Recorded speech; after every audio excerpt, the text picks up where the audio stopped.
What's up gamers, Cryptigo here, and welcome back to Lowering the Mark, a show where I analyze the current and former world records of Mario Kart 8 Deluxe time trial runs to see how these records get faster over time.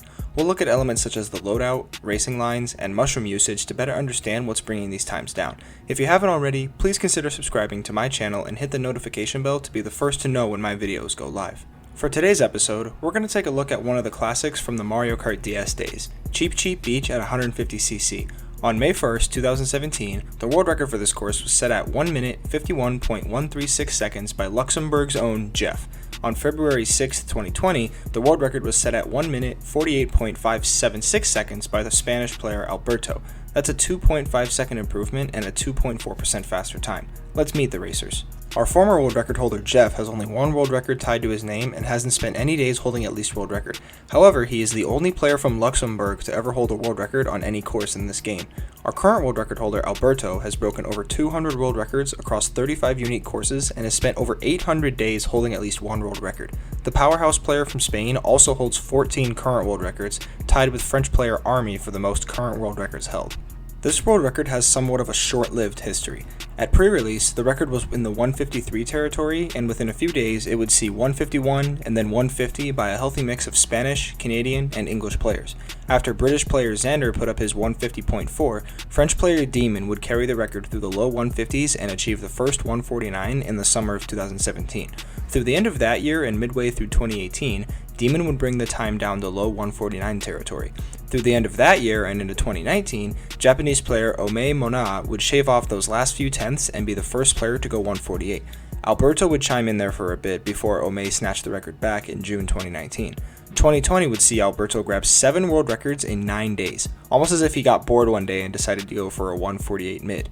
In total, the world record was broken 83 times by 12 different players.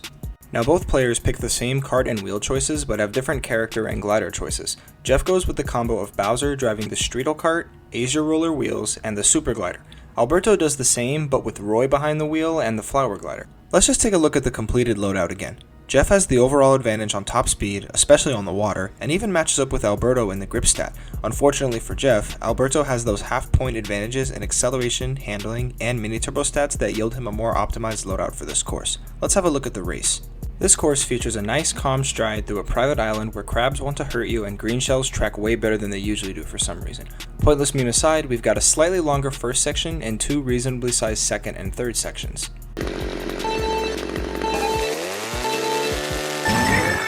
Jeff starts off the race with a rocket start and charges up a super mini turbo. From there, he heads straight onto the glider ramp, maintaining a straight line, and when he lands, he picks up a coin and charges up a second super mini turbo before the zipper ramp. Alberto starts the same way but does something interesting. Before the glider ramp, he hits a quick mini turbo to carry a little more speed through the flight and lands on the right side of the palm tree and begins charging up another super mini turbo before the zipper ramp. His better loadout and this slight adjustment already put him ahead by nearly 3/10 going into the beach section. Fresh off his jump boost, Jeff stays very strict to his line and turns only to grab a few coins before using his first mushroom to cut through this off-road patch. Once he comes up from that, he hits a few mini turbos while grabbing the rest of his coins just before the end of the beach section.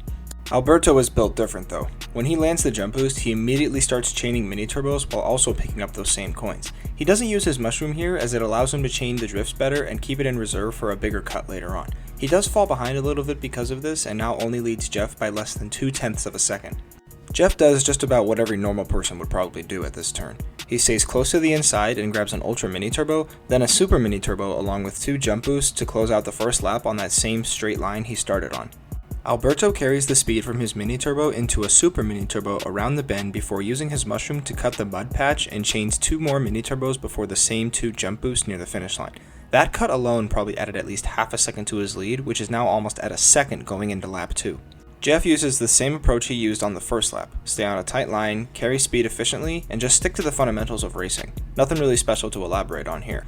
Alberto basically cancels all of that out by squeezing in an additional mini turbo before the first turn. When he heads for the glider ramp, he oddly drifts away from the right wall and still picks up the boost from the mini turbo in midair. This method is likely preferred because it keeps him on a good line while also getting a nice little boost in the air. That better thinking and execution bump Alberto's lead to 1.2 seconds at the end of the pier section. Jeff and Alberto both waste no time doing the same thing they did on lap 1. Jeff stays on a straighter line this time as there are no coins to collect, while Alberto chains drifts together like he was actually in Mario Kart DS. Jeff uses his mushroom in the same spot, which cuts into Alberto's lead a little, but not anything too significant. The gap between our racers now sits at just under a second going into the forest section. We see that Jeff is really good at taking tight turns and hitting jump boosts, but let's take a look at Alberto's forest section with a little more detail. He does the same mini turbo arrangement around this bend and through the mud patch, but let's highlight something that satisfies my affliction for precise things. This mini turbo before the first jump boost is something that's pretty tough to pull off consistently. It's almost a frame by frame window in which you have to release the right button to get the boost and then hit it immediately after to get the jump boost. Something that's not easy given in a tight situation like this one. Heading into the final lap, Alberto has stretched his lead to over 1.7 seconds.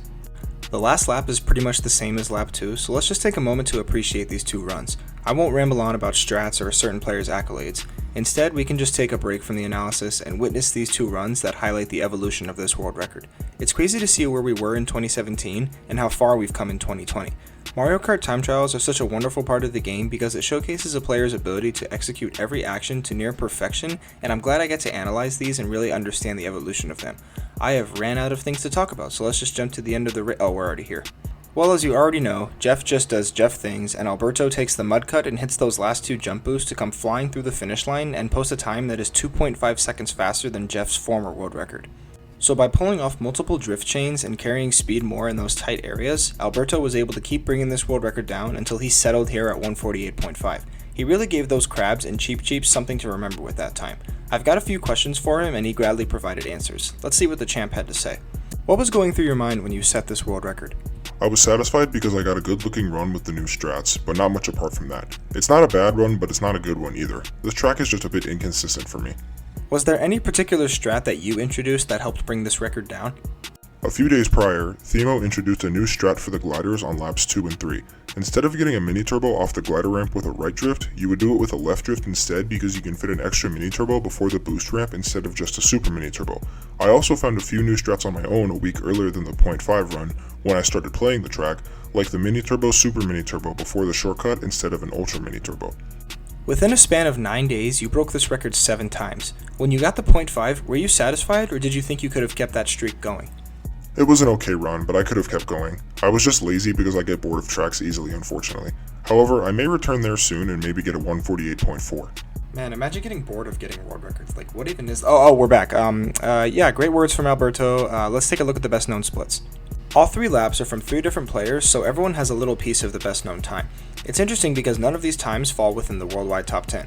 These are all either runs that failed horribly or just missed the world record at the time. Whatever the case, there is still a little over a tenth of a second that can be improved, which might have been more had Alberto kept going after he got this world record. Let's see who might be a threat to get that 0.4 first. Alberto holds the top spot with a 15 millisecond lead over the Japanese record holder Scary. Army rounds out the top 3 just a 100th behind him. 4th and 5th place belong to the Japanese pair of Detox and Ome. American record holder Noah sits 1/100th of a second out of the top 5, while K4I, Tane, Panda, and Vincent round out our top 10 with less than a tenth separating them. That extra tenth and a half is still up for grabs, and Scary and Army pose a pretty serious threat to secure it, but only time will tell. That's all for episode 16.